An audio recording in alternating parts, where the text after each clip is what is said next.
कि रामपुर का जो इतिहास है वो स्वर्णिम है। रामपुर की जो विचारधारा है वो देश की स्वतंत्रता के साथ मेल खाती है। रामपुर के जो लोग हैं उनके अंदर इतनी ताकत है, इतनी उर्वरा शक्ति है, वो देश और दुनिया को ताकत दिखा सकते हैं। लेकिन चंद कुछ वर्षों में रामपुर को एक अराजकता का अड्डा बनाने का काम किया गया था। हमें उस अड्डे को समाप्त करके रामपुर को व्यावसायिक रूप से, आर्थिक रूप से प्रदेश में, देश में नंबर 1 पर बनाना है। इसलिए रामपुर हम जीतना चाहते हैं। आकाश सक्सेना जी के नेतृत्व में आम लोगों को, गरीब जनता को अपनी बात को कहने का अवसर मिलेगा। अभी तक रामपुर में क्या होता है किसी से छुपा नहीं। किसी भले आदमी की इज्जत आबरू खतरे में, बहु बेटी सड़क पर निकल नहीं सकती, प्लाट मकान दुकान किसका कब्जा हो जाए कोई ठिकाना नहीं है। समाजवादी पार्टी के लोग तो नारा लगाने लगे थे 12 से 17 तक। समाजवादी पार्टी का नारा है खाली प्लाट हमारा है। सपा का जितना बड़ा झंडा उतना बड़ा सपा का गुंडा, ये प्रदेश की जनता कहने लगी थी।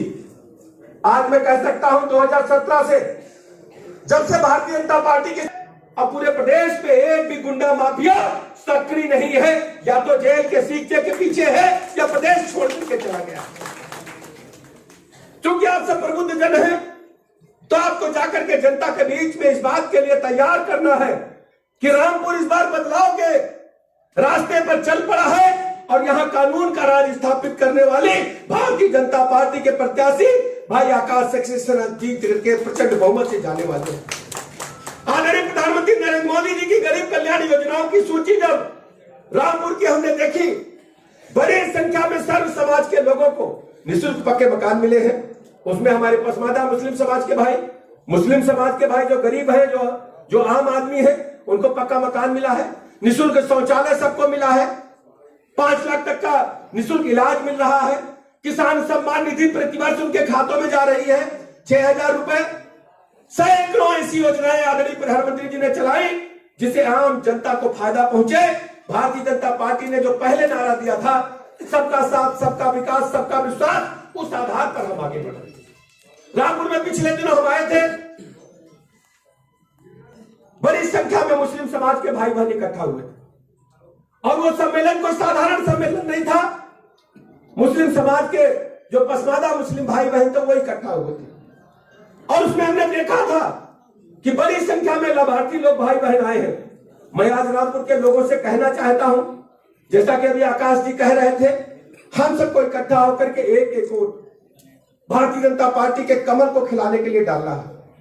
और आप भी कर सकते हैं, क्योंकि अभी तक वास्तव में रामपुर में चुनाव नहीं होता था। समाजवादी पार्टी के शासनकाल में गुंडे, माफिया, मवाली तक तो बूथ पर कब्जा करते थे और थानों पर उन्हीं गुंडों का कब्जा था। आज समाजवादी पार्टी के लोग जब कानून का राज स्थापित हो गया है तो उनको कानून पालन करने में दिक्कतें आ रही। तरह तरह की बयानबाजी करते मैनपुरी से लेकर यहां तक, क्योंकि उनके अदब में कानून का पालन करना नहीं है। उन्होंने तो पुलिस से लेकर आम जनता तक किसी को नहीं छोड़ा है। आप 12 से 17 तक के समाजवादी पार्टी के रीजन के अखबारों को अगर निकालेंगे, आपको सोशल मीडिया पर या आर्काइव पर मिल जाएंगे। कई जगह आपको देखने का मिलेगा कि पुलिस प्रशासन पर इन्हीं सपाई गुंडों ने हमला करके उनकी वर्दी को फाड़ने का काम किया था।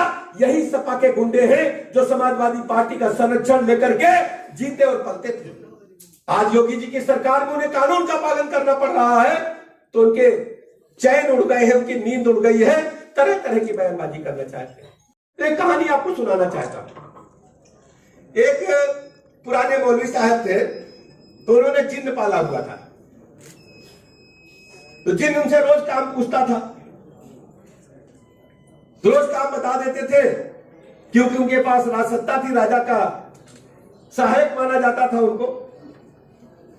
कुछ ना कुछ बता देते थे, तालाब खाली करो, ये बिजली का खंभा हटा दो, यहां से लाइब्रेरी हटा दो, ये बिल्डिंग गिरा दो, ये फलाने की जमीन कब्जा कर दो। तो जिन्न तत्काल करके जो हुक्म करके लाता था। लेकिन जब राजपाट चला गया, अब जिन्न पूछे काम बताओ, और जिन्न की शर्त यह थी कि अगर काम नहीं बताओगे तो जिन्न खुद उठा करके अपने गुरु को पीटने का और पटकने का काम करेगा। आज यही हालत यहां मैं देख रहा हूं। क्योंकि राजपाट है नहीं।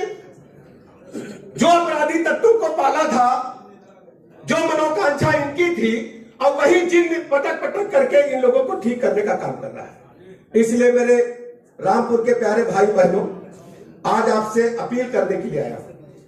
हम सब इकट्ठा होकर के एक एक वोट अपने भाई आके सक्सेना को देंगे।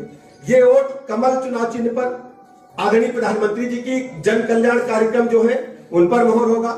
आदरणीय मुख्यमंत्री जी के जो लाइन आर्डर की बातें हैं उन पर मोहर होगी। और आदरणीय मुख्यमंत्री जी ने तो ओडीओपी के माध्यम से रामपुर को नंबर 1 पर रखा है। रामपुर को हम सब जानते हैं,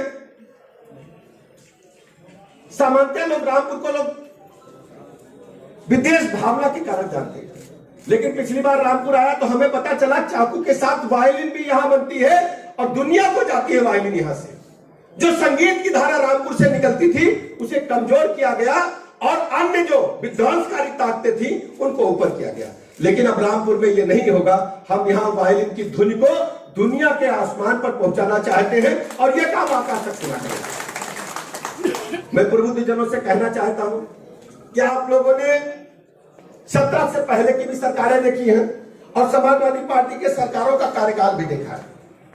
समाजवादी पार्टी के कार्यकाल में क्या होता था, हर जिले में एक कोई न कोई मिनी सीएम बैठा था और वो पूरे सरकार का ठेका लेकर के बैठा था और उसको पता था, वो कहता था हम भैया से काम करा देंगे, परसेंटेज तय करो। मैं दावे के साथ कह सकता हूं पूरे प्रदेश में, देश में हमारी सरकार पर दलाली और भ्रष्टाचार का एक भी आरोप कोई लगा नहीं सका है और यही सरकार है चिंता की भ्रष्टाचार के खिलाफ हमारी यही कोई अपराधी तत्वों का बोलबाला। हमारी सरकार में एक भी व्यक्ति ऐसा आपको ढूंढने नहीं मिलेगा जिसने अपराधी तत्वों को बढ़ावा देने का काम किया हो। पूरी तरह से ऑर्गेनाइज क्रिमिनल्स को हमने समाप्त किया है। आपसी व्यवस्था के कारण जो घटनाएं घटी हैं उनमें भी हमने कड़ी कार्रवाई की है। एक भी व्यक्ति को हमने छोड़ा नहीं है। हमने अपना पराया नहीं देखा, गरीब अमीर नहीं देखा, छोटा बड़ा नहीं देखा। जिसने कानून तोड़ा उसके कानून के तहत कड़ी कार्रवाई करने का काम किया है। यही कारण है कि मैनपुरी हम प्रचंड बहुमत से आज जीत रहे हैं। मैनपुरी को भी लोग कहते थे जीतना मुश्किल है, रामपुर लोकसभा को कहते थे जीतना मुश्किल है, आजमगढ़ को कहते थे जीतना मुश्किल है। जातिगत आंकड़े ऐसे हैं। लेकिन आप जानते हैं जब समाजवादी पार्टी और बसपा मिलकर के लड़ी तब हमने प्रदेश में इनको हराने का काम किया है। और इस बार तो सभी लोग अलग अलग लड़ रहे हैं और पूरी तरह से आपके साथ आम जनता, गरीब जनता है। बाबा साहब भीमराव अम्बेडकर का आशीर्वाद आपके साथ है, क्योंकि अभी 3 दिन पहले हम लोगों ने संविधान दिवस मनाया है। आदरणीय प्रधानमंत्री जी ने सर्वोच्च न्यायालय से देश की जनता को संबोधित किया और आदरणीय प्रधानमंत्री जी ने कहा कि ये बाबा साहब भीमराव अम्बेडकर का आशीर्वाद है कि गरीब आदमी भी चुन करके आज देश की सबसे बड़ी पंचायत और देश की सबसे बड़ी कुर्सी पर बैठ सकता है। हम सब इकट्ठा होकर के बाबा साहब भीमराव अम्बेडकर जी के आशीर्वाद लेकर के, आदरणीय प्रधानमंत्री नरेंद्र मोदी जी की जन कल्याण कार्यक्रमों को लेकर के और आदरणीय मुख्यमंत्री जी के लाइन आर्डर को लेकर के जन जन तक जाएंगे। रामपुर को संगीत में वायलिन वाला जिला बना करके उद्योग के मामले में देश में नंबर 1 पर लाने के लिए काम करेंगे। इन्हीं लफ्जों के साथ आप सबका बहुत बहुत आभार प्रकट करता हूं। धन्यवाद।